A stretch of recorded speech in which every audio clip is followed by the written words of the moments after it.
I call this meeting to order.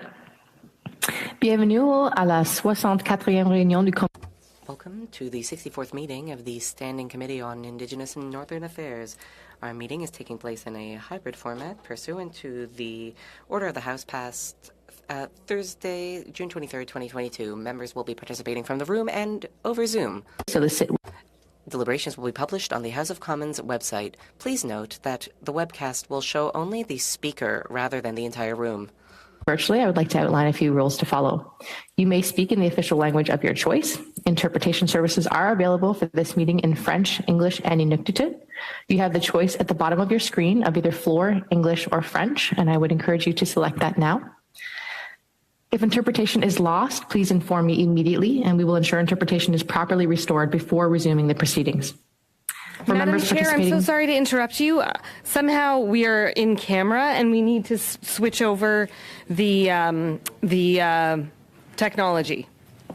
Okay, we will briefly suspend.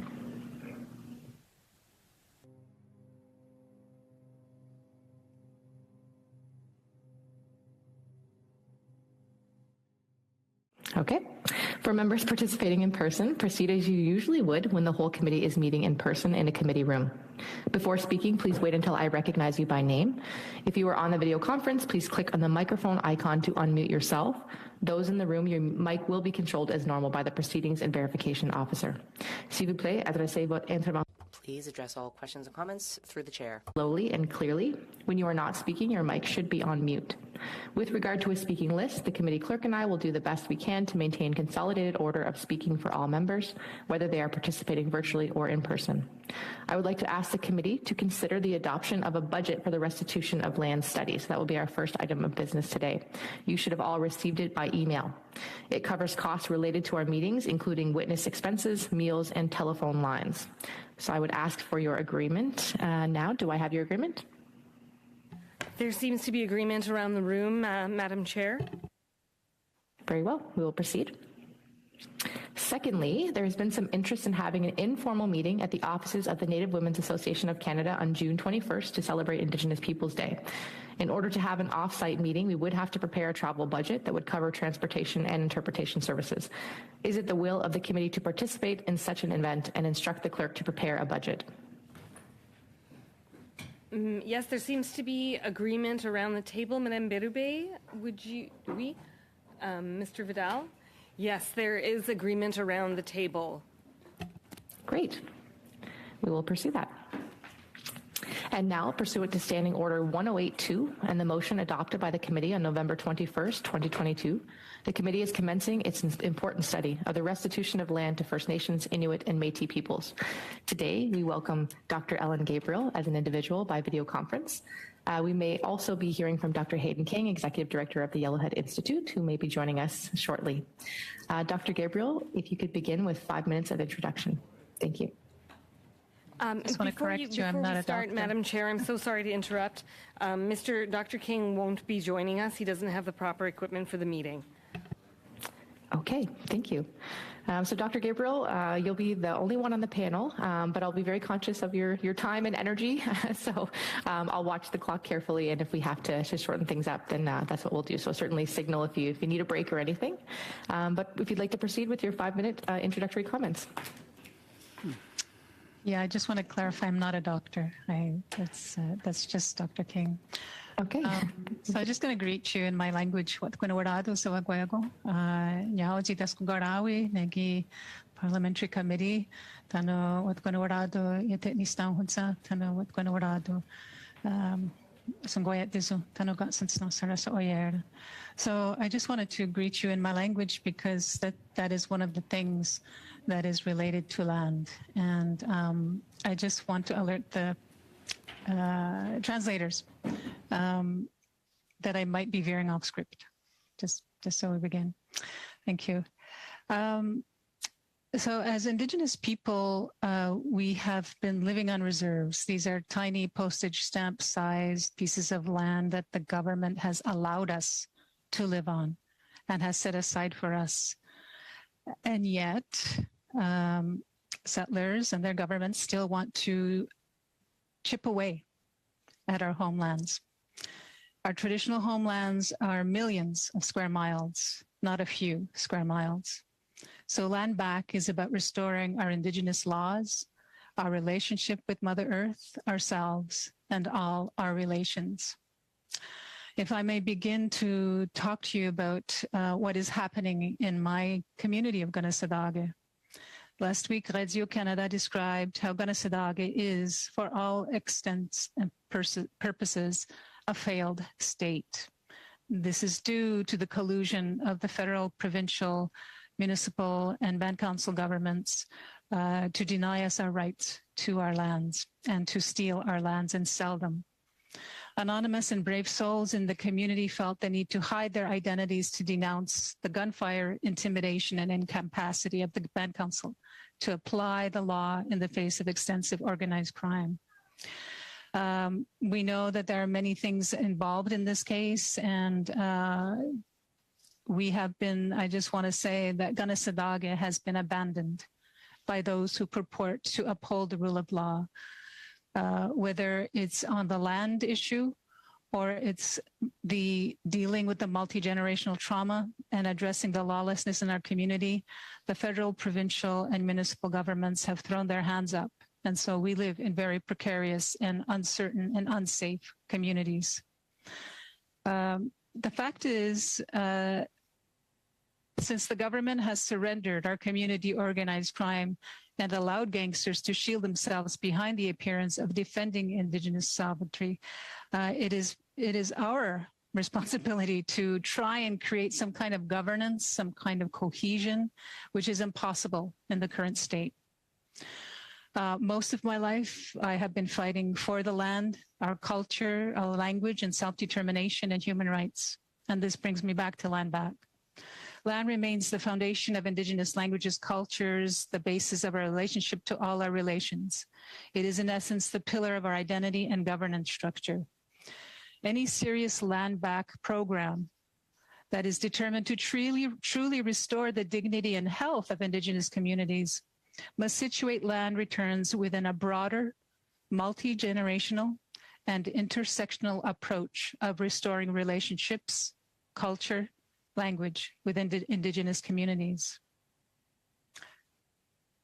In 1985, when Indigenous women who had lost status due to marrying non-Indigenous men regained their status under the Indian Act, there was not compensation or extension of our reserve lands to accommodate the thousands of individuals who regained status and wanted to live back in their mothers' communities. In fact, our population as Indigenous people is the fastest growing, yet our land base remains unchanged since the creation of reserves. If we contest development, we are incessantly forced into costly colonial court systems, necessitating lawyers who uphold colonial laws. And as a land defender, we do not have a budget to be able to do this. And so we are considered the troublemakers in our communities. I have spent my life denouncing and fighting the government of Canada because they are stealing our land. But I will open my hand to anyone. When we defend our rights, we are criminalized. Conversely, I will fiercely denounce a PR-driven approach to piecemeal token gifts that satisfy Twitter slogans of land back without understanding the deeper context wherein such a project would become truly transformational. The right to free, prior, and informed consent is relentlessly under attack, diluted to a right to consultation in the service of those who want to profit from the theft of Indigenous people's homelands. Let us not allow land back to follow the same path. That this situation is difficult, complex, and dark, does not mean that it's hopeless. Indigenous peoples have found hope in hopeless places since settlers arrived on these lands. Serious long-term work is needed, and it can be done together.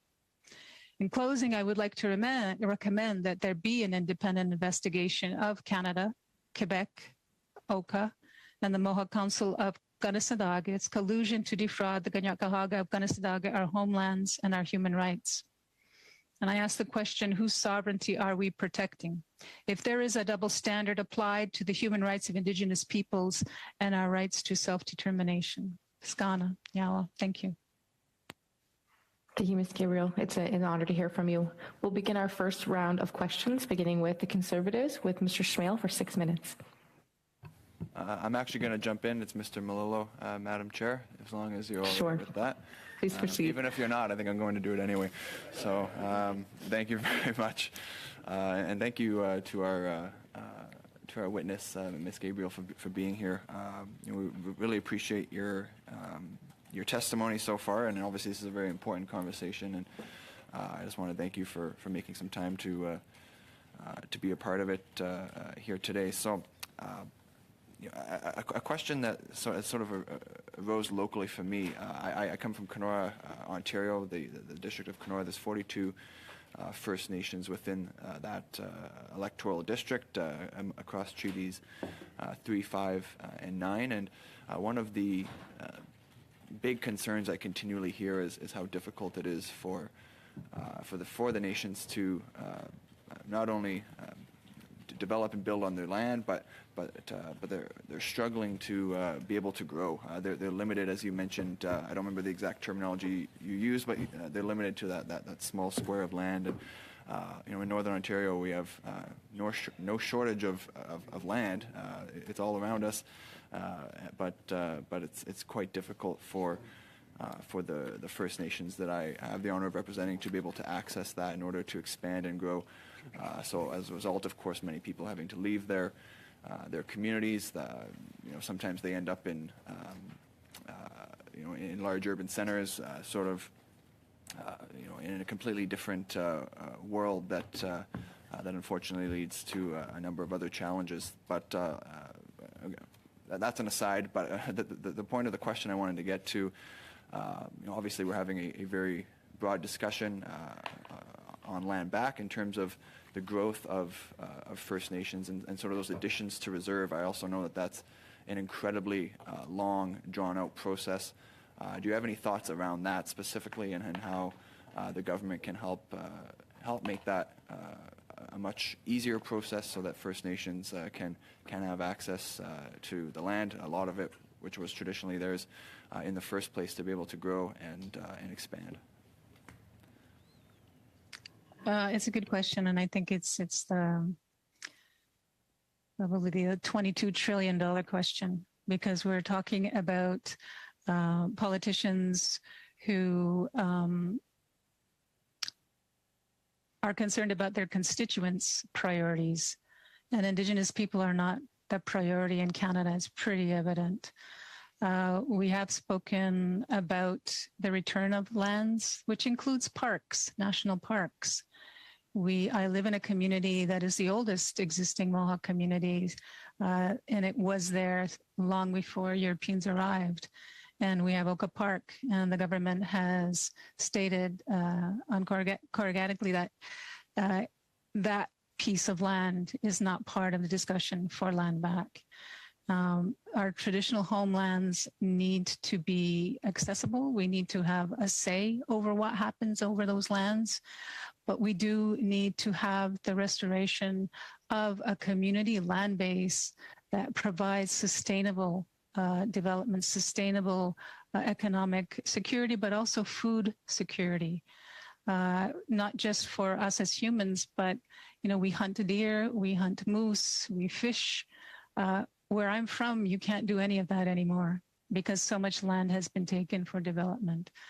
If the federal government and provincial governments want to chip in together to buy back land that should never have been out of our hands, that's something on as a reconciliation action that they could do. But we are always forced under a racist guide, like here where I come from. The neighboring municipality of Oka sees us as villains and criminals. And villains and criminals exist in and outside the community. We are trying to restore a traditional land-based use, and a guarantee of that, it would be something that you could include in any sort of discussions. But again, it always goes back to colonial laws. It needs to incorporate Indigenous laws and how we take care of the land. I don't know if that answers your question. But. Certainly, I really appreciate that. And one of the things that you mentioned that was particularly interesting to me was food security. I think that is something that's maybe not necessarily intuitively a part of this, but certainly as you mentioned, a very important part. I know the nations again that fall into my district, many of which have one store that they're able to shop at. Their inflated prices. They rely on their firearms. They rely on hunting to be able to go out on the land and provide for their families. I don't have much time left, so maybe I'll just stop my comments there. If you're able to speak more to the food security aspect and how important that being able to hunt on the land is. Yeah, I mean, hunting and fishing are ways, especially as you know, with the high cost of living and because of pandemic shortages and et cetera. This is an issue that has long been, is a multi-generational issue. To have access to be able to hunt, you need to have access to the land. You know, having national parks on our traditional territory prevents us from having access to those traditional ways of life that are part of food sovereignty, but also within the forests, within the lands that we have, where our traditional medicines that helps us keep healthy mentally, spiritually, and physically, those are being destroyed by development, condos, resource development, fishing. The waters are polluted from, raw sewage or whatever waste is going into those waters.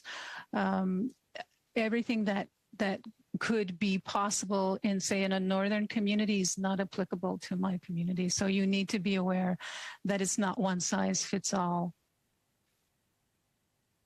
Thank you, Mr. Melillo. We'll now go to Mr. Batiste for the Liberal Party for 6 minutes. Great. Thank you, Ms. Gabriel, for being our first witness in this, what I think is a historic study on land back. You know, I can't help but reflect that I was 10 years old during the Oka crisis, where land was of dispute that got national recognition. And to be a Mi'kmaq member of Parliament 33 years later, asking a Haudenosaunee questions around land and restitution of land is, I think, a very great sign of the progress we made over Canada, but there's still so much work to be done. I'm wondering, in starting the basis for a foundation of land back, I understand that the Royal Proclamation of 1763 forbade settlers from claiming land from the Aboriginal occupants unless it had been first bought by the Crown and then sold to the settlers. In your knowledge, in your communities and in surrounding nations, was land ever purchased or ceded to nations in the pre-Confederation treaties? Oh, well, I'm actually proud to say I'm not a treaty person. The Haudenosaunee people are not treaty people. We had treaties like the Tura Wampum Treaty, which is referenced quite often. We know that the Royal Proclamation did not include Quebec, so that doesn't apply here. There is, in regards to how land is used in the Haudenosaunee people, it's the women that hold title to the land. It's this rupture of the family unit that has caused colonization to attack not just the family unit, but the land itself. So if we look at how the land has been destroyed, contaminated, this is what's happened to Indigenous people. It could be you could see it as a symbolic representation of what has happened to the identity of Indigenous people. So the foundation for me is not colonial laws. The foundation for me is Kayanarak, the great law of peace. And within that, it teaches us how to work with the land, to love the land, to love our relations, to try and find peaceful ways for resolution. But the way this current system exists, it's impossible. And it's impossible because not only is it costly with lawyers, and a lot of people do not have the resources. The land, which is a huge part of our identity. In fact, it's the pillar of our identity. We're losing more of that land so that future generations are not going to be able to enjoy it. in my community, we are still fighting for those same pieces of land. Oka still claims that land. They are still playing golf on that 8-hole golf course. We have not even come close to a solution. Mark Miller, when I spoke to Mark Miller about the organized crime and the lack of safety and vulnerability of people like myself and others, he said that we can't do anything, but we can't not do anything. To me, this is really evidence of the lack of goodwill that is needed to talk about what does it mean to have land back. Ms. Gabriel, just to follow up on the question that I asked, to the best of your knowledge, did your nation ever cede or surrender or sell the land that was originally bestowed upon them? To my knowledge, no. None of that land was ever given away or ceded. In fact, we lost a lot of lives to that, especially after the War of 1812, where our communities, population were decimated. We twice in my community, we had smallpox outbreaks thanks to the British. Thank you, Ms. Gabriel. I'm glad you brought up the Indigenous knowledge and the peaceful way of resolution. Do you think this is that the idea of land back is something that we should be fearful of in Canada? I have a question for you. Why would you be fearful? Why would you be fearful? I'm Mi'kmaq. This is for everyone else. So if you could answer, should Canadians be afraid of Indigenous people looking at land? Well, I think it's a very complex issue to say that. No, you shouldn't. We don't want the keys to your house, but we also want to stop the theft of our lands. And if you feel that that is a threat to your safety, think of how we feel when we look at all the land that's being taken under the guise of the rule of law. So should you have something to be fearful? Only if you do not believe in human rights, only if you do not believe in peace, and only if you believe that you are superior to Indigenous peoples, just as the doctrine of discovery touted for all the monarchs in Europe. Thank you very much. Thank you, Mr. Baptiste. Madame Berube. Ms. Berube, our colleague from the bloc, over to you. You have 6 minutes. Thank you, Madam Chair. I'd like to thank Ms. Gabriel for her testimony. I must say that you are really opening up a conversation. This study has been fascinating because we hear witnesses from all over and people with a variety of different views. I'm here in committee substituting for my colleague Marilyn Gill, but it's great to be here. I represent a riding in northern Quebec, 800 square miles, comprising a number of Indigenous communities. And these communities have issues with food security, with suicide rates in Iuichi, issues with climate change, which is undermining Indigenous traditions. There's issues with isolation, with transportation, air transportation, land transportation. And we cannot, I would be remiss if I did not mention missing and murdered Indigenous women. Their calls to action are not being acted upon. Indigenous issues interest me very much, even though issues vary from one region to another. We have issues with related to being a remote community.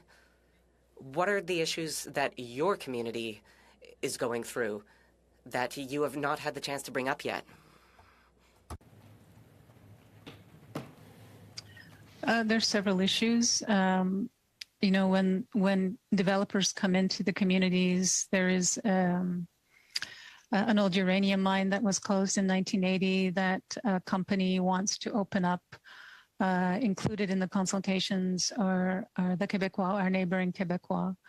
But I think what we need to really examine is the original title holders to the land, which are the women of the Haudenosaunee nations, the nations upon whose traditional territory this belongs to, that free, prior, and informed consent is not being practiced. The governments, be they provincial or federal, just seem to go through the motions until they get the answer that they're looking for. When I think about the abandonment of the people here in my community who, by the federal and provincial governments and the authorities in regards to the organized crime here, I think about what do we need to do? You know, what do we need to do to get the attention to say that our issues are as important as a war in Ukraine? Our issues are as important as the lawlessness in Haiti. Why isn't the government spending time trying to address the issues that it has in its own backyard? We still have a developer who is taking land, who sold land knowingly after we had spoken to him. We have no access to alternative dispute resolutions. We always have to go through the Band Council, and the Band Council is a colonial created construct. I belong with the Haudenosaunee people, which is a traditional government that predates European arrival. In 1924, along with the potlatch ceremonies becoming illegal, traditional governments were criminalized. You passed a law as a parliament last year in June to implement the UN Declaration on the Rights of Indigenous Peoples. It's not about a 2-year study. It's about a law that is not being respected by provincial and federal governments and municipal and band councils. Those kinds of things all go back to human rights. And we shouldn't be looking at this as an economic issue. This is an issue that spreads not just through human rights, but as you mentioned, how do we get Indigenous knowledge to protect the environment, to address the issues of climate change? And the UN has stated many times that it is Indigenous knowledge. So why are we still disputing whether or not there is a relevance of Indigenous laws, that whether or not we should even examine Indigenous people's human rights? It's not just up to environmentalists. And this is what essentially is at the root of many Indigenous people's philosophies and way of life. How do we use the land today so that 7 generations from now can still use that? My apologies. Des points très importants. You raise some very important points. A number of witnesses have suggested looking to other countries to understand what is happening in Canada and to draw lessons from other countries. Could you perhaps give us some examples, international examples of land back? No, I'm sorry, I can't. I think we need to think creatively when we're applying this sort of idea to Canada and the provinces, because in Canada you have federal and provincial jurisdictions, and Indigenous jurisdictions has not yet been included. And so how do we work through that? And I think I think we need to think outside of the box. And I'm sorry, I'm not sure if there's really great examples. I know the Maori in New Zealand have done have progressed quite extensively in regards to land back. But there really isn't a lot of examples other than, centuries old kind of reserves set aside for Indigenous people. So this is where I think that if we are to resolve this issue, we need to have a true partnership, not just a partnership that ticks the box that we were in the same room together. We need a partnership that really understands fundamentally what Indigenous law is actually about. And you have to take that colonial thinking cap off and be open to the ideas that my ancestors were trying to tell your ancestors. Merci, Madame Berube. Thank you, Ms. Berube. Loud for 6 minutes.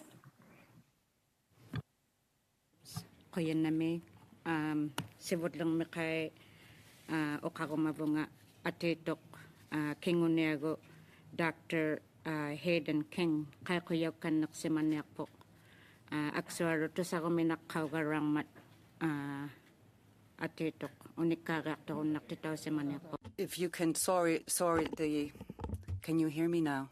I'm very, very sorry about that. It was on the wrong button. Yes, please, Lori. First of all, thank you.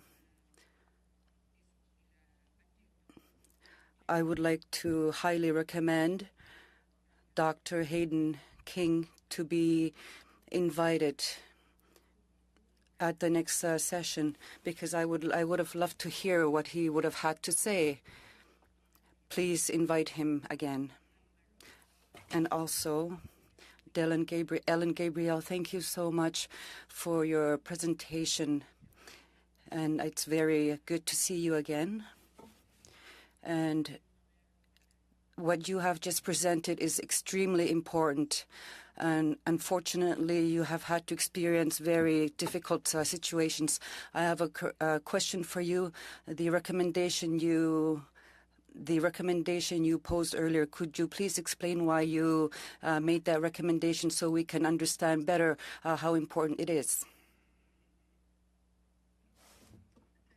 Thank you, Laurie, for this question. Is an important question because the reason why I made this recommendation is because we are not getting anywhere using Canada's so-called justice system or with Indian Affairs or the rebranded Indigenous Affairs Canada. There is a constant deference to the Band Council, which has weak leadership, as you know. They have thrown up their hands and said, we're not going to do anything about organized crime. We're not going to do anything about it because it's too dangerous for us. And so when I look at, there's all these social issues that are happening in my community, and still developers are coming in. They are taking our land. There are individual Mohawks who are just taking land without the consultation and not following our own laws and our own protocols. And so I have been doing this for over 30 years. I have not seen progress in any way, shape, or form. The Royal Commission on Aboriginal Peoples came from that 1990 siege of our community, and it's all from racist colonial laws. Canada has colluded with the Seminary of St. Sulpice, Blue Bloods from France. They've colluded with the municipality of Oka. They are colluding with the authorities and organized crime in our community to do nothing. And we are distracted by all these threats to our security, and yet they still keep taking our land. They keep telling us this message that we are worthless, that we are disposable, and that we have no rights to this land. So this system is not working for us. We need an independent inquiry into the involvement of the federal, provincial, municipal, and band councils in the situation that we find ourselves today, where we are not safe in our own homes and in our community. There is no such thing as democracy, because if you do speak out, there will be retribution against you. So I want an independent inquiry investigating Canada's collusion with organized crime and creating the situation we find ourselves in today. Thank you. The second question I have for you, I would also like to have Mike Morris, lawyer, to also speak out if you can. The second question I have for you is the First Nations Indigenous legal traditions.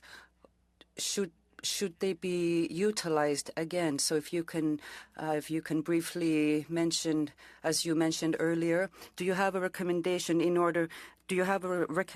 how the Indigenous legal traditions could be utilized or recognized within the Canadian government? Yeah, a long time ago in the 1990s, there was something called the Manitoba Justice Inquiry, and they talked about, in using Indigenous laws for restorative justice. For Indigenous laws, like I can only speak to the Great Law of Peace, wherein we sit in clans and we talk. We talk until we come to consensus from all the clans about an issue that is before the people. But the way the colonial laws are, you have a time frame, you have a time limit, and you are not able to address these things afterwards. It's always based on the timeline of the federal government. For Indigenous peoples, we go by those 13 moons. What does each moon bring us? Today we see the flowers blooming in May. We are supposed to be taking care of the land. We are stewards of the land. We are title holders to the land. And yet, how many women do we see sitting around the table when it comes to land negotiations? The lawyers outnumber the Indigenous people in discussions. They don't know Indigenous laws. We need those elders to be there with us, because we are supposed to be looking at how we're living today, our actions today. How does that help the people today, but also how does it help the people in the future? And it's not just about human beings. It's about all our relations, the fish, the water, the four-legged, the birds. That's Indigenous laws. And this is what has been under attack by development, especially resource development and condo development. I don't know, I'm kind of rushing because I know there's other questions, but thank you. Those are really important questions. Thank you, Ms. Idlau. We'll now proceed to our second round. So we have, I believe, Mr. Schmale for 5 minutes. We do. Thank you very much, Chair. And thank you, Ms. Gabriel, for being with us today on a very important topic. Ms. Gabriel, with the expansion of the pipeline in the Wet'suwet'en territory, we saw a conflict. I know you know this well. It emerged between the hereditary leadership and the elected chiefs. Basically, one side or the other, depending on how you felt about the resource development, is kind of where people landed on that issue. And I totally recognize and agree with you that the Indian Act is paternalistic, it's archaic, it has failed Indigenous people, and one day I'd actually like to see it abolished at some point. The sooner the better. But with respect to land restitution and use, how can we be assured that going forward we have achieved free, prior, and informed consent, especially in nations that have divided support for either model?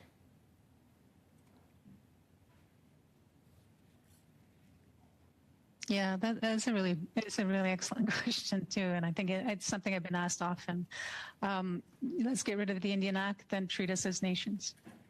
Treat us as we should be treated, and having access to our traditional homelands, which are thousands of square miles for some and millions of square miles for others. For sure, there is a divide and conquer strategy that has been going on for over 500 years. The government, when it suits their needs, will find Indigenous peoples who are only too willing to adopt the values of a colonizer, which is money is the most important thing. For Indigenous traditional governments, it is important for the people to have a quality of life. It is important for the people to have food sovereignty, to be healthy. But that also means that the land needs to be healthy. So, Ms. Gabriel, the colonial, like the band councils, I just want to clarify, just let me finish this for a second. So the band council was created by the government of Canada to usurp the traditional forms of leadership. And this is who the government chooses all the time. And they say to us as traditional people, this is the legal authority that we recognize, and it is their decisions. And so if you look at just at my community, 1/3 of the people who are registered band members actually vote. We have within that multiple people. So it's traditional versus band council when it's really a nation. And this band council system, it does the bidding of the colonial governments. It has taken itself out of that canoe of the Tura Wampum and become part of that colonial government. So they should not even be consulted. So, but I would maybe ask for your clarification. When they had band elections, the different bands in the Wet'suwet'en had elections, and everyone that ran on a pro-resource development platform won in those band elections. So wouldn't that be democracy in action? Wouldn't it be those individuals living on reserve be talking about economic reconciliation that want jobs and opportunity for themselves? Is that what's the most important thing? I mean, I think if you take a look at how informed are they? How informed are they? Is there any coercion that is going on? A free, prior, and informed consent addresses those. And I know, because I live in communities and I've talked to other people, there are people who will vote and there are people who will not vote, who refuse to go to these meetings because they say, if we are using the land, if we abuse the land, future generations will not be able to provide for themselves. Resource development brings in a lot of money. Those are against, like, say, that pipeline, like, so we're talking about this situation specifically, only those who were in favor of that project were not informed, and those who were against were the only ones that knew the full story. Is that what you're saying?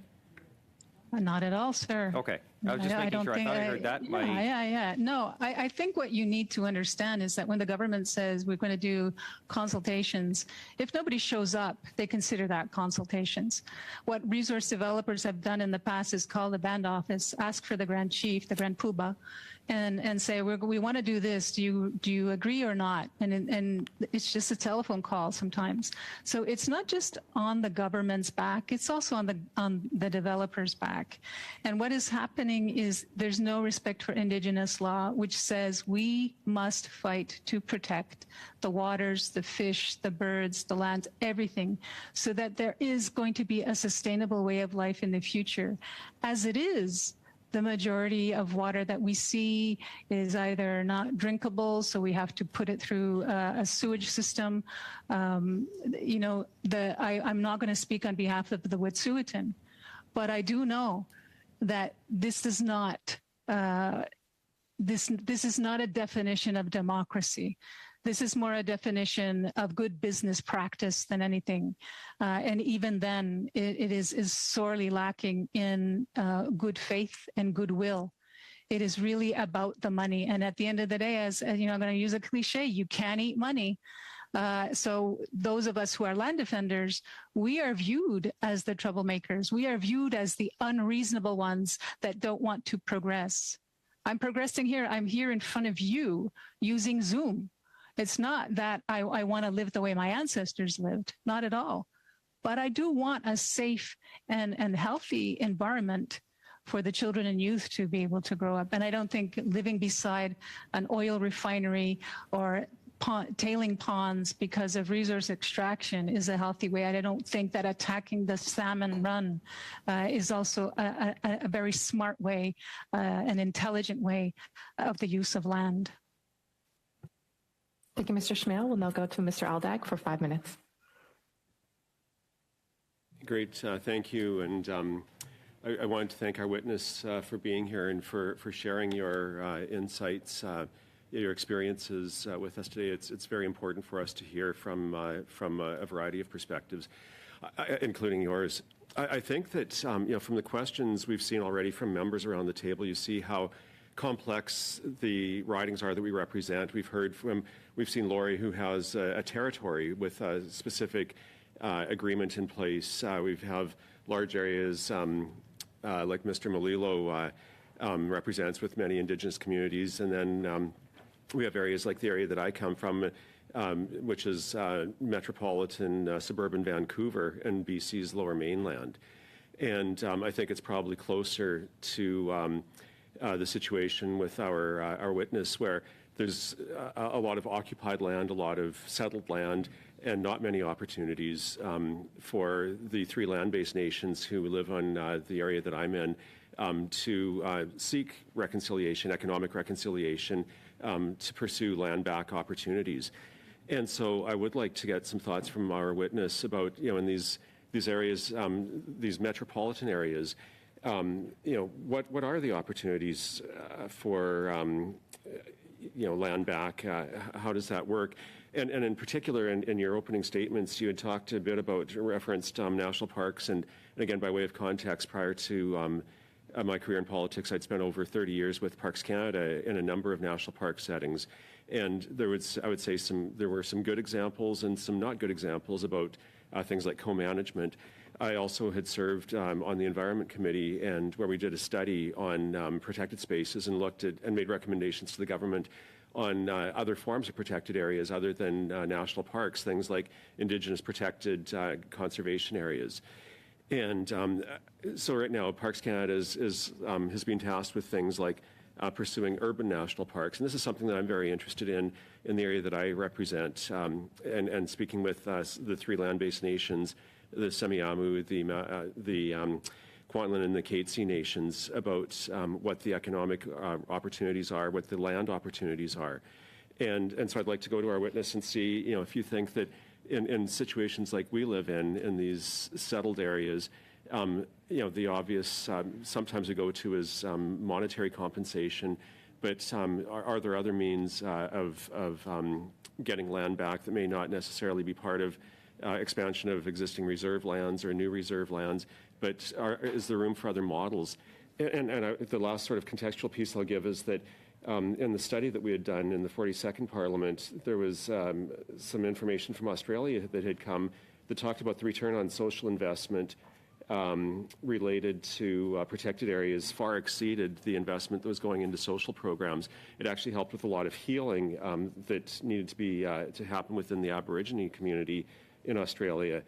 And that they saw that there was a huge return on investment for those who are managing Indigenous protected areas. And so I'll stop talking now, and I'd love to get your thoughts on, how do we pursue land back in these settled areas such as you live in and that I live in? And is there any hope for things like perhaps urban Indigenous protected areas that could be done in consort with initiatives by the federal government? Sounds like a really complex question, and I don't know if I can answer, but I'll do my best. There's lots there. I apologize. Yeah, I live in a small community that is the population has expanded, and that it's an hour north of Montreal, and we get a lot of tourists who don't even know that we exist here. One of the things that I think it's a really tiny thing to do in regards to land back and parks is creating names and streets in Indigenous languages, and it's a really small thing to do. If I go to Montreal Airport, I see every kind of language up there that says hello or welcome, but I don't see any Indigenous languages in there. It's a really small thing. And there is something that is needed because for urban or the metropolitan Indigenous peoples to see that their identity is reflected back in a place where they've had to leave their home because they don't have the jobs. Most people who become educated can't work in the community. It's not that they can't work for the band council unless they're a lawyer, but a lot of jobs are dependent on providing services. And I think that for the Indigenous population that lives in these urban areas, it would be nice to give them a home away from home, whether that's a center, a community center, whether it's, setting aside some land that you can see the traditional medicines, you can see the traditional plants of Indigenous to that area. Really, really small things. We have been colonized for so long and it could take, another 150 years before we get to where we really want to go. But we need to discuss this amongst ourselves. I don't have all the answers, neither do you. But I feel like we're always spinning our wheels in the mud and just thinking about really tiny gestures when the public society itself is not educated as to their colonial history of the land that they're living on, or they're not even aware of the genocide that took place. We think about those young children who never came home from Indian residential school. It shouldn't just be a day. It shouldn't just be a month. It should be everything embedded into every aspect of Canadian society, whether it's federal, provincial, or even in the community. I think I'm out of time, so thank you. Thank you, Mr. Aldag. Madame Berube, would Ms. Berube, you have 2.5 minutes. Thank you, Madam Chair.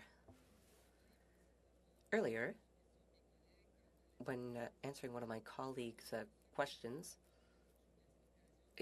you talked about the importance of elders. I'd like to hear you say more about the role of elders in the community. So when I say elders, I'm not talking about people who are simply old. I am talking about those who have traditional knowledge, who have that wisdom of saying, like for me personally, I hear stories like, okay, when I was a child, like say from an elder, when I was a child, this is what we used to pick, to help for a stomach ache. This is and one of the reasons why in the Haudenosaunee people that women are title holders to the land, that when a man marries a woman, he goes to stay in her community and it's her land. The Indian Act undid that. The Indian Act imposed a patrilineal culture upon Indigenous peoples. And so for women who give birth, so does the earth. She provides food. She provides many things to us. And so the symbolism that is embedded in Indigenous people, that is there from Indigenous knowledge keepers. So what we term an elder could be someone who's 30 or 20 years old. It could be a child. It's just sometimes people are old souls. For us, this is our philosophy. You might think it's weird, but this is how we think. And so an elder is someone who understands that exactly what I was talking about. This is how you respect the land. This is a relationship with the land, and we need to nurture that relationship. It's not just thank you and goodbye. It's also, what are you giving back to the land? What are you giving back when you go hunting? If it's custom that you provide tobacco to the deer or moose that you kill and send that spirit on its way. There are so many things involved with being an elder, and it's not just about doing an opening prayer and then making the elder sit in the back and listen to everybody. It's about involving the elders in decision-making processes.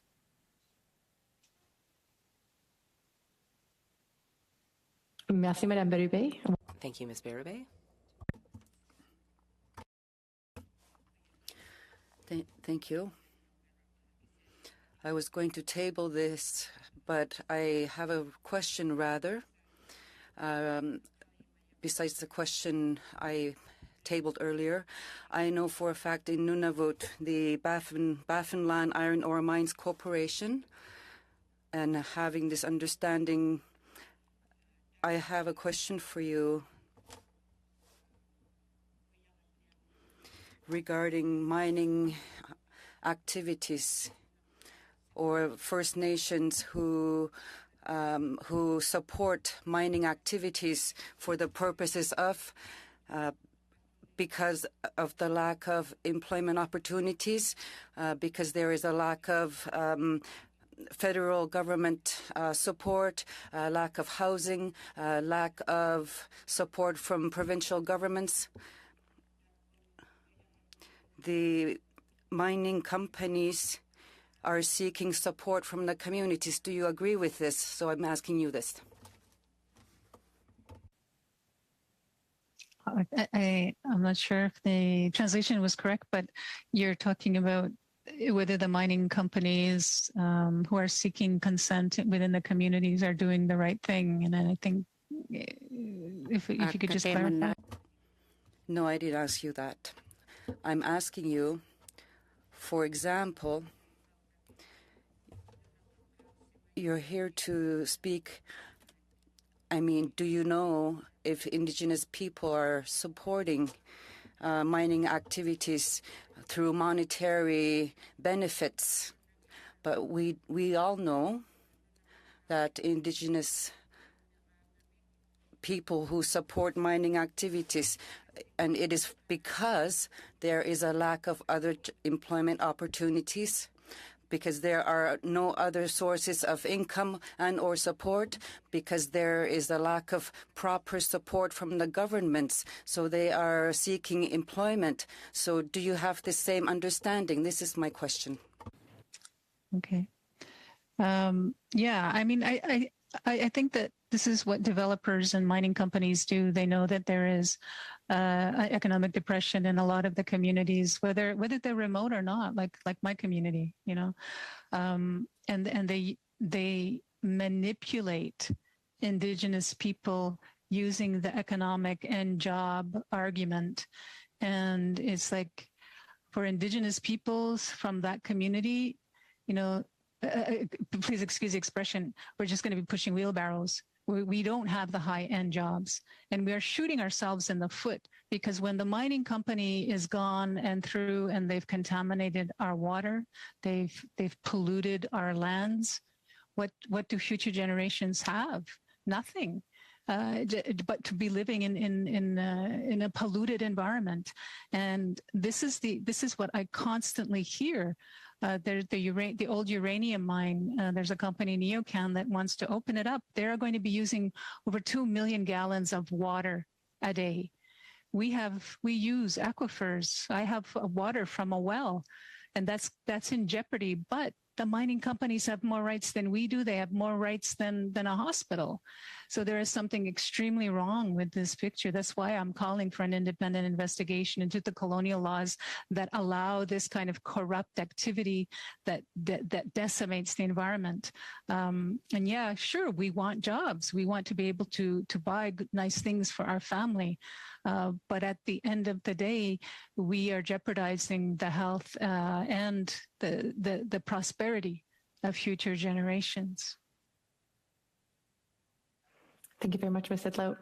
And our time is quite tight. We do not have a time for another round. I'd like to sincerely thank Ms. Gabriel for your testimony today.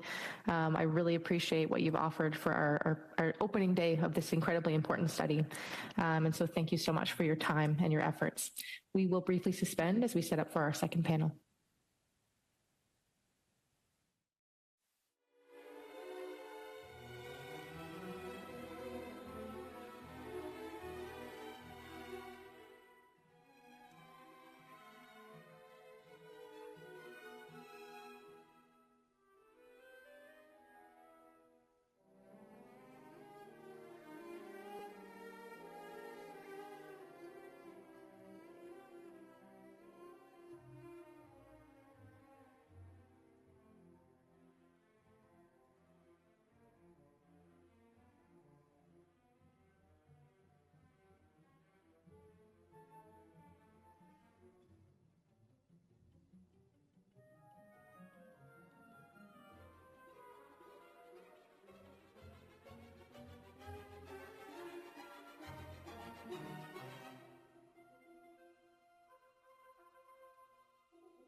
Beginning our second panel with Dr. Bruce McIver, partner at First Peoples Law in person, and Daiti Tetso, Deputy Director, Indigenous Leadership Initiative in person, and please do correct me if I've said your name incorrectly. And just to let you know, there is a Inuktitut French and English interpretation. Please select your choice of language now on your console in the room. If interpretation is lost at any time, please advise me and we will stop the proceedings. We will begin with introductory comments for 5 minutes each, and Ms. Tetso, we'll begin with you. The floor is yours. Good evening. Just checking. Is it on? You guys can hear me? Okay, thank you. Good evening. Dati Tetso Suje. Si Clicho Daneonte Gots Lily Coin Gots the Indigenous Leadership Initiative Goa Egalenda. Good evening, all. My name is Dati Tetso. I am Clicho Dene from Fort Simpson, Northwest Territories, and I work with the Indigenous Leadership Initiative. I'd like to thank you for inviting me to speak with you today.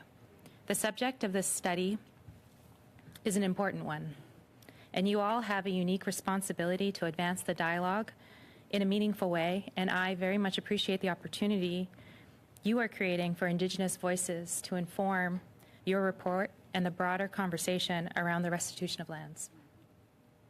For those of you who do not know, the Indigenous Leadership Initiative, or ILI, works to uplift Indigenous nations and their voices to honor their responsibility to lands and waters.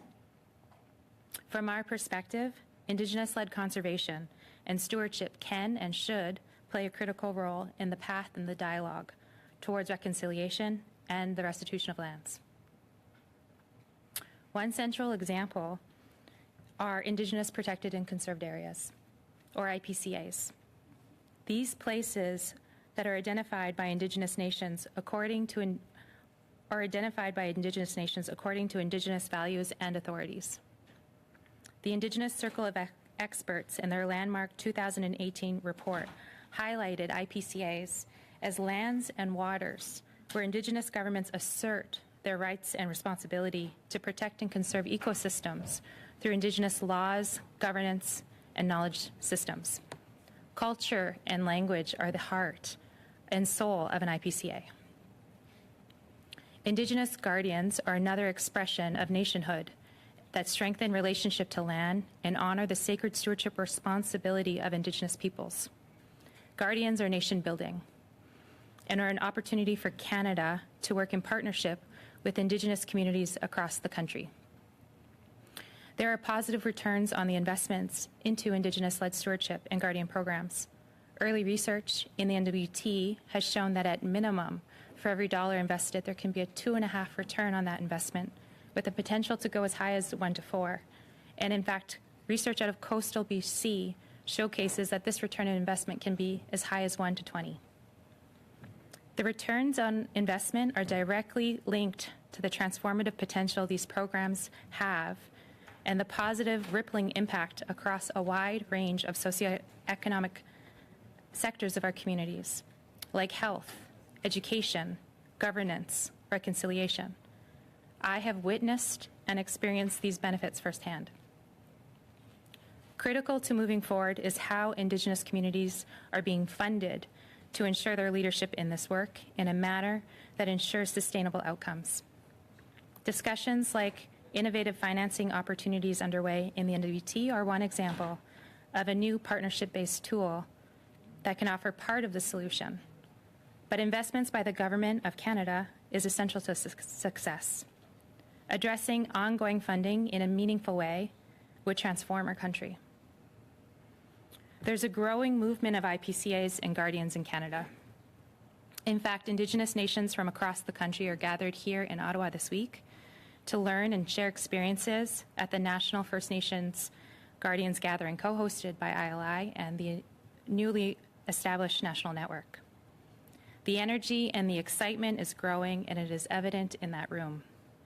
This energy is needed now. It's early May, and we have unprecedented wildfires raging across Alberta. It is evident that nothing less than the future of our communities, the health of our planet, and the future viability of our grandchildren are at stake. We need to do better. and that starts by broadening our dialogue to find solutions that benefit all. Indigenous communities and Indigenous leadership is key. The restitution of lands and the Indigenous relationship to that land through Indigenous-led stewardship offers hope. Canada needs to grow investments to Indigenous nations to meet our vision. Because if we value Indigenous knowledge and our knowledge systems as a way to sustain the land and the waters that we all depend on, then we need to resource them. Masi. Thank you, Ms. Tetso. We'll now go to Dr. McIver for 5 minutes. Thank you very much, committee, for inviting me here today. On the way down here yesterday from Vancouver, is the sound on? There we go. I was just about to use my courtroom voice. But Madam Chair, I'm so sorry. There's no interpretation at the moment. I think the mic's we'll on briefly now. suspend. We're good? If you just mind starting over. Sure. I'm going to restart my timer then. I'm going to get my full 5 here. Okay? Thanks. Thank you, committee, for the invitation to speak to you all today. On my flight here yesterday from Vancouver, I was listening to a podcast that some of you might listen to, Empire, and I would recommend it. They've started a new series on slavery. And one of the things they were talking about was it's a day of reckoning in Britain. A day of reckoning about how the wealth and the power of Britain is built on slavery and colonization. And in some ways, I was thinking about it about 35,000 feet flying over Treaty 4, I think, at the time. It's a day of reckoning here in Canada. It needs to be a day of reckoning the power and wealth that this nation is built on. And it's built on Indigenous lands. It's built on the wealth of Indigenous lands. It's built on displacing Indigenous people from their lands and taking that wealth. And I think it's important to understand that there's no lawful authority for that. Canada likes to talk of itself as a nation of rule of law. Where's the law that says that colonizers can show up and usurp someone else's land, can take that wealth, can make the decisions about that land? That's not the rule of law. We talk about it in Canada as assertion of Crown sovereignty. This is a favorite phrase if you do a search on Canley for court decisions. Assertion of Crown sovereignty. From my view, that's a euphemism. That's a Canadian euphemism for the doctrine of discovery. That principle that colonizers can show up and take someone else's land. You've heard from those people here today. You hear from more of them.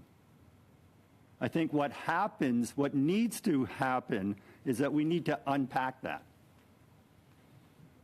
If we're going to talk about reconciliation, what is that about?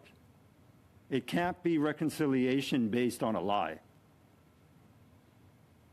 The beginning has to be truth-telling. Truth-telling is vital. We heard last month from the Vatican renouncing the doctrine. From my perspective, there wasn't a lot of truth-telling there. I hope Canada can do better. I hope Parliament can do better at having a real open conversation about whose land is it? How did anyone else, how did a federal, provincial government get the right to extract the wealth from that land? I'm not just talking about non-treaty situations. I work for treaty nations all across the country, similar situation. I had the good fortune last week, I was invited out to the Mi'kmaq community of Listugush. We talked about this. Whose land is this? Hundreds of years of colonization. let's move on to some truth-telling. And I think to start, that means really getting at this issue. If we're going to give land back, if we're going to move in that direction, it can't be from these old styles of comprehensive claims, which is what the federal government currently has. For Indigenous people that have entered into those, I can understand why. But at the end of the day, is there really a significant difference between that and what John A. Macdonald was doing with the national policy? It's about removing Indigenous people from their lands so non-Indigenous people can exploit them. That's what it's about. We need to move in a different direction, and the direction is we need to recognize Indigenous title. Recognize it. You don't need to go to court for that. The courts have been saying for years, you can figure this out amongst yourselves. The federal government needs to move in the direction of recognizing title, and then how are you going to implement that? Not through comprehensive claims with exchanges rights, actually recognizing and implementing. Thank you for your time. I'm sorry I'm 10 seconds over my 5 minutes. Thank you, Dr. McIver. We'll now proceed to our first round of questioning, beginning with the Conservatives with Mr. Vidal for 6 minutes. Thank you, Chair, and thank you to both our witnesses today for your contributions. I'm going to start with you, Dr. McIver. McIver, I think I'm saying it right? Sorry, that was a bit of a... I'm not carrying a paper clip. It's McIver. Very good. Thank you. Now that we got that clear. Mr. McIver, on your website, there's a quote, and it says, Canadians are brave enough to be confronting the reality of the country's colonial past and present and insist that politicians replace empty promises with concrete, meaningful change. There's a realistic path forward based on respect, recognition, and implementation of Indigenous rights. I think that's kind of where you're coming from, even in your comments now. And I guess my question for you might be kind of what are the next steps? What does that path forward look like? And you know, we talk a lot about trying to find outcomes. Like there's been a lot of kind of spinning our wheels on a lot of this over history, right? So what's the next steps forward in the context of actually making progress towards outcomes that are good for everyone? Thanks for the question. It's good to hear at least one person goes to our website, so thank you for that. Two things. There are a lot of ways to deal with this, but two things come to mind for me to begin with. I think the truth-telling is important. I think since the Vatican made its statement, I've been saying there should be a national gathering on the issue of whose land is it. The doctrine of discovery, the assertion of crown sovereignty. Let's tell the truth about that, because a lot of Canadians don't understand it. They'll walk around with their certificates of indefeasible title.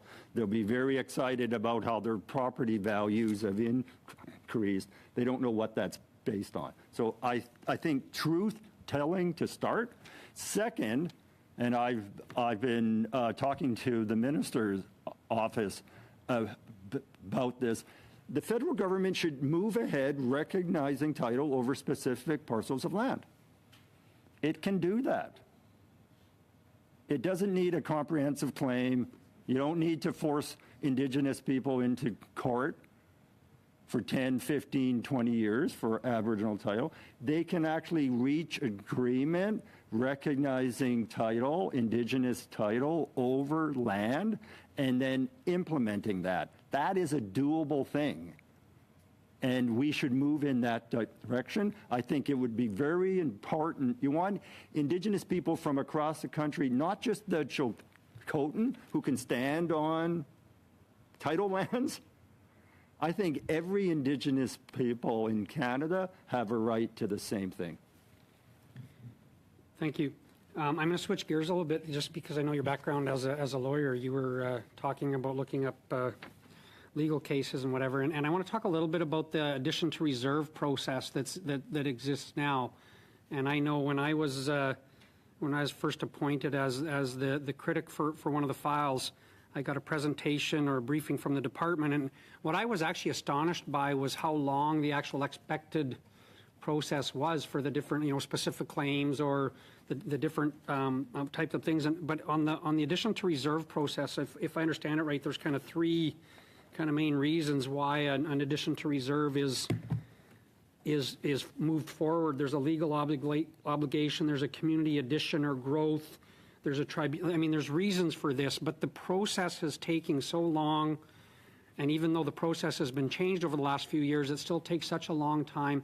Do you have any thoughts on how we could accelerate some of these processes of the, maybe you don't agree with exactly what's already going on, but we have some processes in place. How could we accelerate those processes to accommodate some of the solutions that we need for these communities where land is about being able to build houses, land is about being able to build an economy to provide for their communities. There's land is really critical to a lot of the issues faced by the community. So how do we speed up some of these processes? Well, there'll be a lot smarter people than me, I'm sure, have better ideas on how to speed it up, but I do have a couple of thoughts on this. First of all, it's important that how do you even get in the door on additions to reserve? It's very difficult for Indigenous people across the country to make the argument to have an application for additions to reserve accepted. So there is a barrier there. Second, when we're talking about land back and land restitution, it's important that additions to reserve isn't that. That's not what land back's about, because reserve end up being reserve lands under the Indian Act. They're actually held by the king now. So for most Indigenous people, or at least my clients, they don't see that as land back. It can be an important step, but it's not land back. And just going to a point for a question asked before this about who gets to decide. There was the question from your colleague about the Wet'suwet'en, right? And this is democracy in play. No, it's not. It's not democracy in play. Because who gets the right? It's the people on the Indian Act ban list. That's not the sole total of the members of the nation. So when you're looking at, well, ban list members voted for something, you're only looking at a small portion of the members of the nation. So that's not democracy at play. It's important to understand there's a wider collective, a wider nation, and they aren't the ones who are going to be taking advantage or be able to capitalize on reserve lands, because those were Indian Act bans. Thank you. Thank you, Mr. Vidal. We'll now move to Mr. McLeod for 6 minutes. Thank you, Madam Chair. It's our first day of this study, and I think certainly going to be an interesting one. And I want to welcome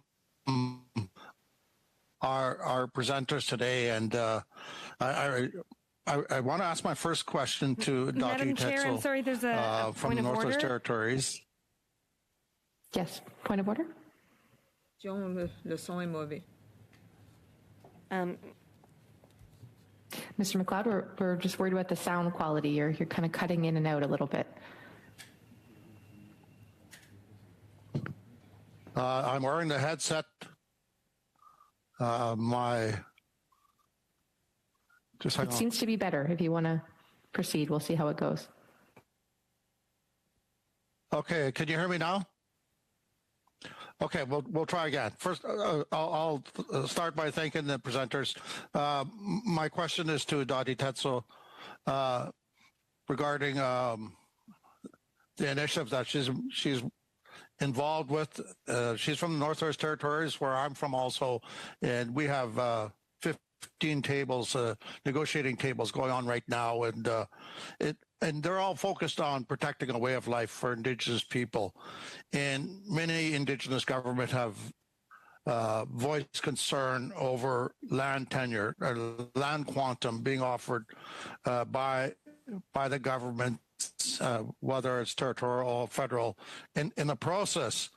And so, the end result is going to be a small percentage, which is offered through the comprehensive claim process, and Indigenous governments are claiming that they'd be forced to develop them because there's no other mechanism to pay for their governance system once they're a self-governing nation. So in 100 years or so or less, there'd really be nothing left of a nation. There's no ability to reconstitute a nation if there's no land. So I'm really excited to hear about Dati Tetso and the initiative that she's working on that kind of thinks outside of the box. And I wanted to ask her if she could explain a little bit how it fits. Sorry. Je m'excuse. Oui, rappel du règlement. Ça ne fonctionne pas. Il n'y a pas d'interprétation. Okay, we will suspend briefly. Oui, Madame la Présidente, les interprètes sont... Madam Chair, the interpreters are unable to work because Mr. McLeod's internet connection is not good enough. Were we able to proceed just with that first initial question he's asked?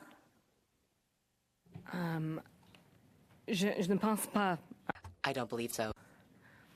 Okay, we will go to Patrick Weiler for the Liberal Party. We'll give you 5 minutes just to recoup the time. Mr. McLeod will have to come back to you. Great, thank you. Thank you, Madam Chair. And I do want to thank the witnesses for joining today. And I'm actually an alumni of UBC Law School, but unfortunately, Dr. McIver, I wasn't able to take your class when I graduated over a decade ago here. You mentioned some very interesting things in your opening that I want to bring up, particularly questions about the rule of law and the need to unpack that.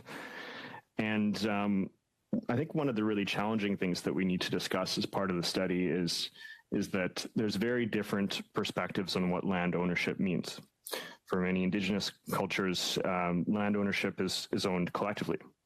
And obviously for European countries and Western countries, it's owned individually. So I was hoping you could maybe just expand on how that complicates some of the discussions and that we're going to have as part of the study, and what some of the ways forward we can have on that, particularly when we're thinking about things like legal pluralism. Thanks very much for the question. So a couple of points on this. One of the issues we have all the time in the development of the law, Aboriginal law in Canada, is that the courts have said there needs to be translation. The Indigenous concepts of land, property, holding, how you do things, needs to be translated into the common law, something cognizable, for a lawyer's term, cognizable in the common law. And until it is, it can't be recognized and implemented. And when we're talking about legal pluralism, that is a fundamental problem. It's a fundamental problem that these things don't have legitimacy unless they're understandable in the Canadian common law context. It makes me think of Edward Said's famous book on Orientalism, the way the courts have worked around this is that they've looked at Indigenous people and they've tried to translate them into something that non-Indigenous people would understand and that fits. And I think if we're going to move to better ways of recognizing Indigenous rights, we need to accept that that's a problem. It can't be all through the eyes of the colonizers. So we need to start there and find a way forward that truly respects the fact that Indigenous people on the land before colonizing nations showed up with their own laws, not just their own cultures, languages, their own laws over the land. And those laws themselves need to be respected. I hope that goes to your question. Certainly. And when I actually articled practicing in Aboriginal law, one of the cases that had just been settled, or had a judgment rather, was the Chilcotin case. I was maybe hoping you could please expand on how that's become a shift in kind of the way forward on settlement agreements and treaty settlements, and really with the change in kind of outcomes that are available in a very real way for nations, and how we might be able to approach that to really move forward in the discussion that we're having today. There's a lot to unpack there, a lot of possibilities. Around the 2014 Chilcotin decision, very important because we finally had a court make a declaration, yes, these are Aboriginal title lands. And that was an incredibly important step forward. But at the same time, where do you end up? Where are the Chilcotin now? They're negotiating. They're negotiating what that means. They're negotiating with the provincial and federal governments. They've been doing that for years. And one of the points I was making was we shouldn't force Indigenous people into the court in a similar situation. I don't think that upholds the honor of the Crown. I don't think that that's the best use of time and resources. Do you really want to ensure there's even more money paid to lawyers to do that kind of work? You don't need to fight that out in court. I think the federal government has a responsibility to step up and find a similar type of solution without putting every Indigenous nation through what the Chilcotin had to go through. The second issue there is the role of the provincial governments, because the law changed around that in 2014. And I think it's really important to keep in mind that under the Canadian Constitution, of course, the provincial governments in the provinces say that it's their land. It's their Crown land. I'll have provincial governments and the federal government come to the table with my clients and say, we're here to discuss your land claim. And when they do that, I stop and, in a respectful way, I hope, my clients don't have a land claim. You're claiming their land. Understand that fundamental point, and then we can have a real conversation. That's who's got the land claim, the provincial and federal governments. So we don't have to put everyone through the Chilcotin grinder. I think there's a better way forward on recognizing whose land it is and finding a way forward, not substituting rights, which is what the comprehensive claim policy does, a substitution. Instead of doing that, how can we implement those rights? Thank you, Mr. Weiler. Madame Berube, vous avez la... Ms. Berube, you have the floor for 6 minutes. Oh. Thank you, Madam Speaker. I'd like to thank our witnesses for your testimony and for the information you provided.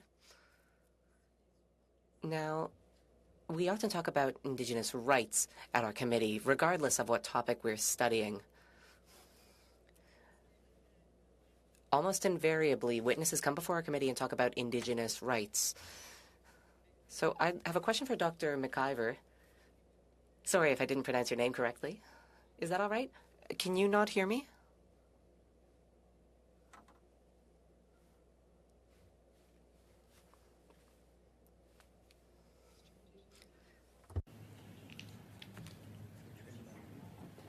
Madam Chair, I'm not sure what's happening. It seems the interpretation has stopped. Okay, we'll briefly suspend. The interpreter is signaling...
You might want to restart your question, Madame Berube.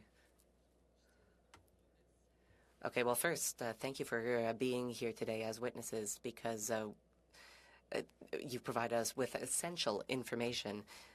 Now, in committee, we often talk about Indigenous rights. Regardless of what we are studying, witnesses almost invariably bring up Indigenous rights.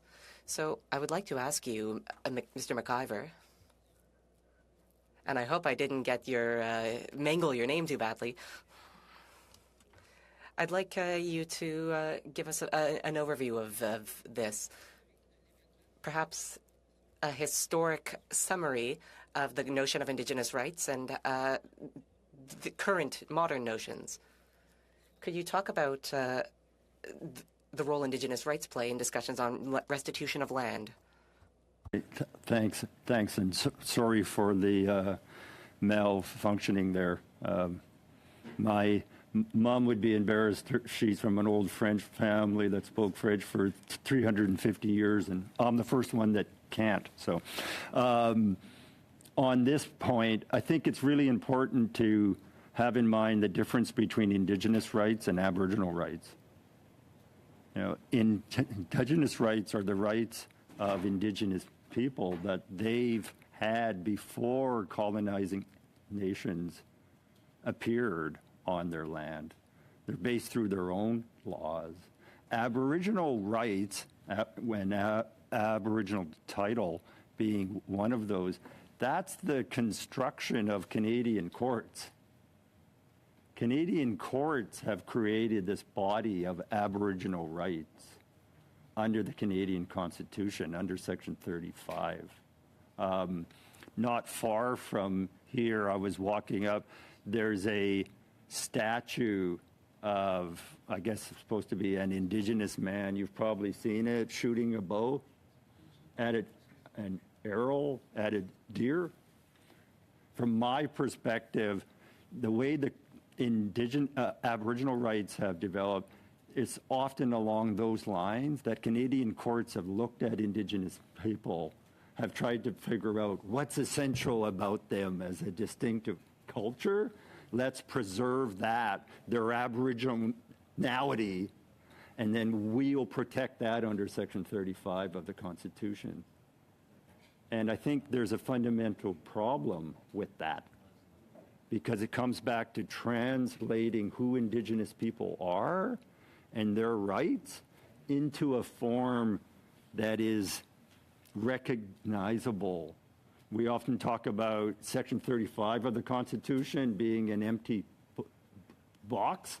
This was the concern when the Constitution was repatriated, 82. Courts interpreted it as an empty box, right? And serious concerns, but then they've been filling the box with what the Canadian courts, and most of them being non-Indigenous people, have determined this is what makes you essentially an Indigenous person. And I think that's a fundamental problem with it. When I speak to my clients about this, we always talk about there's a difference between Indigenous rights and Aboriginal rights. Aboriginal rights are constructs under Canadian law. There's a lot of problems with it. Indigenous rights are specific to Indigenous nations. There's not one set of Indigenous rights. There's Mi'kmaq rights, Chilcotin rights, Sequemic rights, Anishinaabe rights, all the wonderful range of Indigenous peoples all across the country. And I think going forward, it's important for us all to keep being aware of those differences. Madame Testo? Ms. Tetso, if you would like to answer, what do you think? Where I'm from, our elders talk about that we've been on our land since time immemorial. So it's from before memory. And it's from that relationship to our land that those rights then follow. And as Mr. McIver stated, those existed well before anyone from any other land came to this land. Before Canada existed, our peoples all had ways of governing ourselves, but also ways of interacting with other nations. There were times of conflict, times of war, and just like any other nation in the world, those helped shape the peoples that we became. And so our rights and the words of our elders is, we are of this land, and this land is of us, and it's from that time immemorial linkage that these rights then therefore flow. So I would have to concur that there's a fundamental difference in understanding between Indigenous nations and our understanding of our rights and the Canadian government's understanding of our rights. And I think that's a very important consideration in the study that you're undertaking as federal representatives. So. Merci, Madame Berube. Ms. Idlout, you have 6. Thank you to both of you for your presentations. Your presentation is very much music to my ears. Bruce McIver, I have a question for you. You are exposing that going through the courts that our rights are not supported within the court. Even if we pursue legal actions, our proceedings are categorized, and categorization is harmful. So this is very obvious as an Indigenous person. So I have a question for you. As members of Parliament, can we pass? I believe so myself, but I do have a question for you. Yes, you are a legal counsel. As Indigenous peoples, if we table the Indigenous legal traditions, can we use that as a tool? Can we use that as ammunition to pass a law? So I have that question for you. Very much. It's a really important question and it's being played out in courts all across the country. I'm sure, as a lot of you know, is that there is a direction where we're going in to recognize Indigenous legal orders, recognize them. When I teach about this at law school or different venues, I always talk about how we're mistaught as lawyers.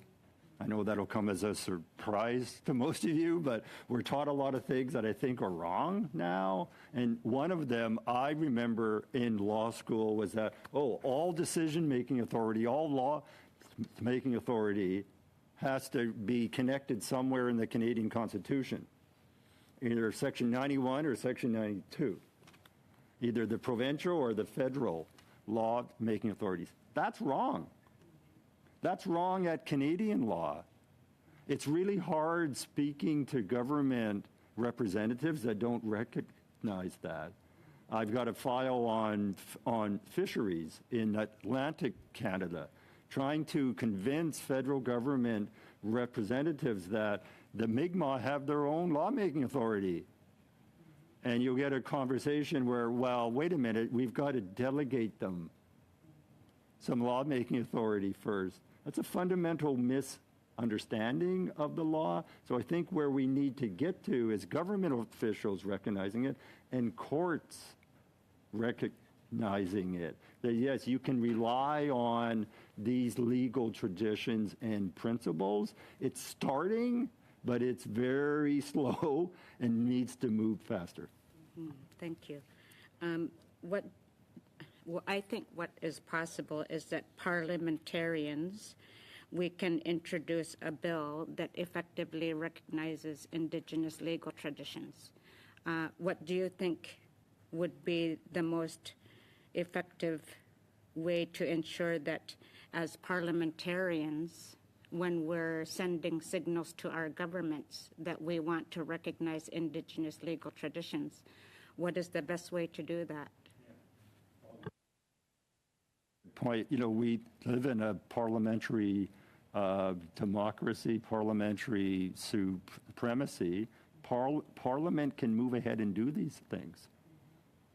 They can do these things. And I don't just think they can, I think there's a responsibility to go ahead. We talk about reconciliation all the time. I know I get frustrated. Indigenous people all across the country get frustrated. What are we actually doing? Not just apologies, but what are we doing? One of the most important things to do is move away from all the decision-making authority either being in provincial or federal government hands. We need to move away from that. I do a lot of duty to consult work. People are surprised. I'm not really a fan of it. I hope we've moved past that. I would like to see Indigenous people being the ones who are doing the consultation. We're going to make a decision, federal, provincial government. What do you think about it? Then we'll go off and decide behind a closed door, because that's the way it usually works. So I definitely think there is an important role for Parliament there through legislation, and they've done it in certain one-offs to create that space for Indigenous decision-making, exercising laws. Thank you, Mr. Thou. We'll proceed to our second round, beginning with Mr. Zimmer for 5 minutes. Thank you, Madam Chair, and thanks to our witnesses. And I'm gonna attempt to say your name, and I'm gonna ask, can you pronounce your name, Ms. Tsetso? Is that the proper way to say it? Yes. Tsetso. Thank you for appearing. And I see by your resume you've got quite a knowledge, and your degree is in environmentalism and really conservation, and you reside in Fort Simpson, Northwest Territories currently. Is that correct? Yeah.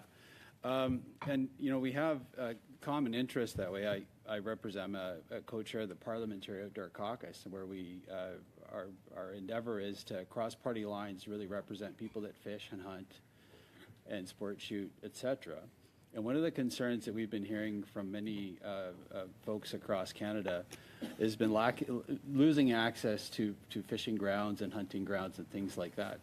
So it brought up a memory when I was looking at your resume. We were recently in Cambridge Bay, where we heard from the Kitikmeot Inuit Association. They brought up concerns around 30 by 30. And it was that the current government is coming in and saying, hey, we're going to close all these areas down from access to even local Inuit peoples for protection reasons.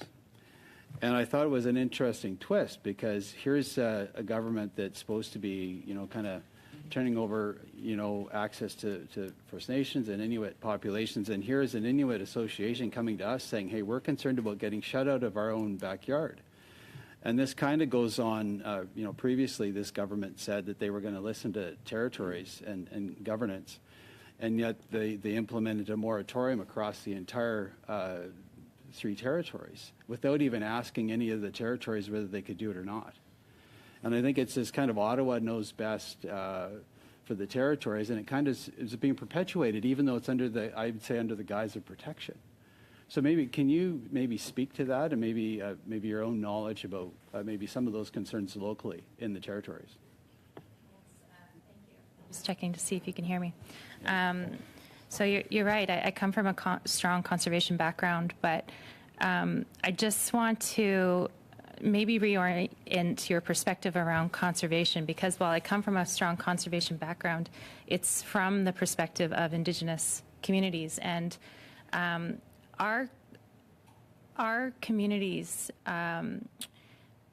when they assert conservation, they don't do it from a perspective of the big C conservation, which many people likely in this room understand conservation through, which is the expulsion of people from the land. And if you look at the Canadian tools, territorial and federal, oftentimes it's on that premise that conservation then occurs. To protect the land, we boot the people out.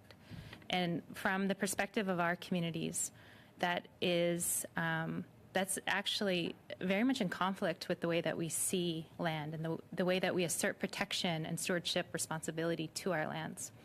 So in our communities and in our nations, when we talk about protection, it really is about the strengthening of our relationship to our land. And to strengthen our relationship to our land, we use our land. So we don't kick ourselves off the land.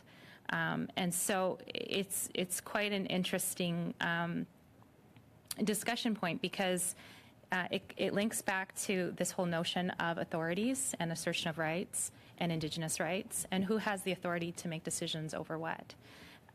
In Canada, there's been a growing movement around guardians. There's been a growing movement around things like Indigenous protected and conserved areas. When our communities assert our governance or our assertion of our rights to protect our lands, it's not actually to kick our people off. And we're not threatened by others practicing harvesting-like rights. What we're trying to do is assert decision-making authorities and strengthen relationship to land. And we do that through the basis of culture and language and way of life. So that is the perspective of conservation from our communities.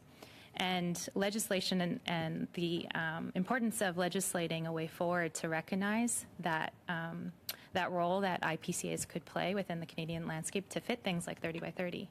I think that's a really important factor and consideration to explore. Yeah, and sorry, I want to just squeeze in one more question. And I think that... You have 15 seconds, Mr. Zimmer. Yeah, sorry, I think that's our concern as well, is that the government kind of pretends to be talking with local Inuit associations about doing this, yet is kind of implementing their own version of preservation and conservation. Madame la Présidente, il y a un rappel au règlement. We have a point of order, Madam Chair. Yes. I hear from the interpreter that we're too far away from the microphone right now. Thank you. And sorry, I'll just quickly start again. And I guess that's my concern, is that the government is kind of they're saying they're doing conservation, but on their own terms, and not really listening to local Inuit to say, how would you like to see this happen? And maybe just finish with that last question. We'll have to proceed to the next question, or you could add in your response. So we'll have to move on to Mr. Batiste for 5 minutes. Yes, and I'm going to try to step up where Michael McLeod's technology has failed him. I'm sure I won't be as eloquent as Michael, but my question is for Ms. Tetso. Could you describe how your program supports the wider land back movement? Thank you, and thank you to Michael, and hello to Michael as well. So I work for the Indigenous Leadership Initiative, and our goal is to grow guardians across the country. And our goal is to have the role of Indigenous protected and conserved areas firmly embedded within the way in which governments across this country, and when I say governments, I include Indigenous governments in that description, are taking care of land and taking care of waters. Part of what I was going to say earlier, and I think it fits well with this response, is part of the solution is yes, legislative avenues, but it's also resourcing.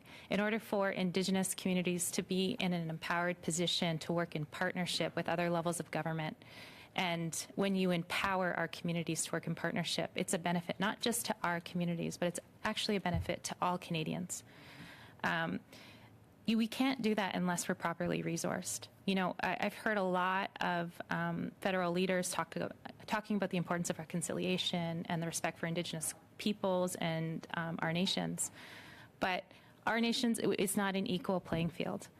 You know, in my working experience, I've been working to grow these types of programming, this type of work within the North, and it's enabled me to then step into these positions with the Indigenous Leadership Initiative. But I did it often with what felt like two hands tied behind my back. we are not properly resourced to engage in this work. And if we're going to address these issues and have our nations to be in empowered positions, then we need investments. And the federal government needs to play a very significant role in honoring investments into programs like Indigenous Guardians, into the exploration and the establishment of Indigenous protected and conserved areas. And so from my perspective, it's not just about the legislative solutions, but it's also about the investments that the federal government should be making and needs to be increasing into these types of programs. Ms. Tsetso, I'm going to keep you on the hot seat on the request of Mr. McLeod, and it's great that you were talking about partnerships, and I think this next question speaks to that. But how can the Government of Canada better support Indigenous peoples as they expand their rights and jurisdiction over their lands and territories?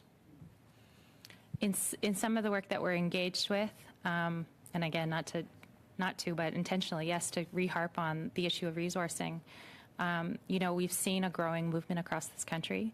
I mentioned earlier in my opening statement that there are guardians gathered here in Ottawa from across Canada. I just hosted a panel just before coming to this hearing around innovative governance and financing opportunities. And we have people who are working so very hard to grow their work and to grow and empower their communities to play and assert their stewardship responsibilities over their lands and waters. They're having the hardest time in doing that in a meaningful way without proper resourcing. And so resourcing is incredibly critical and incredibly key to empowering our communities to play in a partnership space. It's not an equitable relationship right now, and that needs to change. And so part of our goal as an organization is to bring forward these messages to people within positions of power who have agency, who have responsibility to affect change. There are existing avenues within the federal government right now to grow those investments over time. And so, from my perspective, if we're going to be talking about the restitution of lands, if we're going to be talking about respecting Indigenous authorities and talking about Indigenous rights, not Aboriginal rights, we need to be putting our money where our mouths are and investing in those approaches and in those partnerships. Very quickly, so I think I'm hearing you when you say stewardship. Would you say that the land back movement is about stewardship of the land and not about commodities to be bought and sold? Yes. And, where I'm from, land back has a different context because where I'm from, our leaders, our people say we never gave up the land. We're not asking for our land back because we never gave it. And so in the work that I've been engaged with and in the opportunities I've had to learn from our leaders, it's all about that relationship to land and asserting and growing that Indigenous worldview that is based off of we are in relationship to our lands and water, and it is in relationship to us. And so my understanding of land back is empowering and strengthening that connection to land. And it's about asserting and being in a position to assert decision-making authorities over our lands and waters. Thank you. Thank you, Mr. Batiste. We'll have to move to Madame Berube for 2 minutes et demi. You have 2.5 minutes, Ms. Berube. Thank you, Madam Chair. I have a question for both of our witnesses. Earlier, I asked our witness to talk about different countries that we could draw lessons from in terms of the restitution of land. Do you know any international examples? What are some countries that Canada could draw lessons from and why? Yes, I have one I'd like to showcase, which is, and again, coming to, the Indigenous interpretation of conservation and the ways in which we assert our stewardship responsibilities and our sacred stewardship responsibilities over lands and water. Around the world, I see our story reflected in this dialogue, in this conversation. And one international model to look at is Australia. There, the federal government makes significant investments, and again, coming back to that idea of investments, and they also have legislated methods and approaches to recognizing Indigenous peoples of Australia and their relationship to their lands through protected areas. I've had the opportunity many times in the past to hear from Australian rangers share their experiences asserting their stewardship responsibilities in their homelands. And what's been really interesting is to learn about their relationship to their own federal government. One of the things I loved learning, and in my opening statements, I talked about that return on investment. One of the things that I haven't fully touched on is the benefit that we have within our communities, but also to the broader Canadian society when we invest in these types of approaches. Not only does it empower our communities to be in better partnership positions, but it also heals our communities. We end up seeing a return on the benefits, both in terms of the health and well-being of our communities. Not only are we physically healthier, but we're mentally much stronger. That then has a positive, transformative ripple impact across our communities. You see it in the education system, you see it in the health system, you see it in the decrease and reduction in addictions. I've seen these benefits within my own home territory. But Australia has also seen those benefits. And so what's really interesting is you have a model in Australia where the federal government makes significant federal investments into these types of programs. And one of the things I really loved learning about Australia was the growth of these programs happened under one type of federal party. Another federal party came into power, and their instinct was to reduce the funding to these types of programs. And so they initiated a study. And what the study found was exactly what I just testified to, is that the investments into this type of work grew the benefit not only to the communities, but to the country. And so not only did that government not cut funding to those programs, they actually grew it. And so I've brought that message forward in the opportunities I've had to meet with different federal representatives over time, because I think the potential exists here in Canada. I think we're actually catching up to that Australian model, but I would actually like to see us eclipse them. I think. So sorry, Ms. Tetso, I have to move on to Ms. Idlow for the last question for this round for two. Thank you to both of you for presenting very important. So I will be passing on the mic to Mike for his question. Thank you so much, Ms. Idlow. It's an honor to sit at this table next to you. Thank you also to this committee for conducting such an important study. Thank you to Ms. Tetso and Mr. McIver for your testimony this afternoon.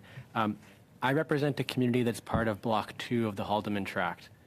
It's traditional territory of the Anishinaabe, Haudenosaunee, and Neutral peoples. 950,000 acres of land that was given to the six nations in 1784, 10 kilometers on each side of the Grand River. Today, six nations of the Grand River lands comprise less than 5% of what was originally granted to them in 1784.